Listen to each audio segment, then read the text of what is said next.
Rochelle par une association. Des professionnels du secteur de la santé et du social ont notamment écouté les témoignages d'anciennes victimes, un partage d'expériences sans filtre que nous racontent Frédéric Carteau et Augustin Guillot. Elle a échappé à la mort grâce à l'efficacité de son employeur et des gendarmes. C'était en début de semaine sur l'île d'Oléron. C'est là-bas que l'ancienne victime de violences conjugales s'était réfugiée alors que son ex-conjoint était poursuivi par la justice. C'est là-bas que l'homme l'a retrouvée avec la ferme intention de la tuer. Comment détecter, agir et surtout réagir quand on est en contact avec une personne victime de violence? C'était tout l'objet de cette formation proposée ce samedi à La Rochelle. Et effectivement, plus ça va aller, plus il va devenir répétitif. Et la fréquence va être plus importante. Elles ont eu un compagnon brutal, elles sont professionnelles de santé, du social ou de l'accueil.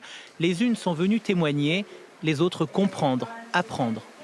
On n'est pas dans un accompagnement professionnel à proprement dit. On est sur un accompagnement qui va être plus de l'écoute, du non-jugement, et puis de pouvoir aussi vulgariser un peu le discours institutionnel, juridique. Chaque année en France, on compte entre 200 et 250 000 victimes de violences conjugales.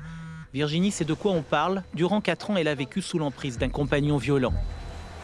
On pense que c'est de l'amour, on pense que c'est de la passion, mais c'est pas ça du tout. C'est ce que j'ai appris au travers de cette expérience. C'est pas de l'amour, c'est pas de la passion, c'est vraiment un travail de sape sur le psychisme de soi, en fin de compte. Il y a un travail, tout est faux. En fait, on va déshumaniser la personne pour qu'elle ait l'impression en fait, de ne pas avoir le droit d'exister.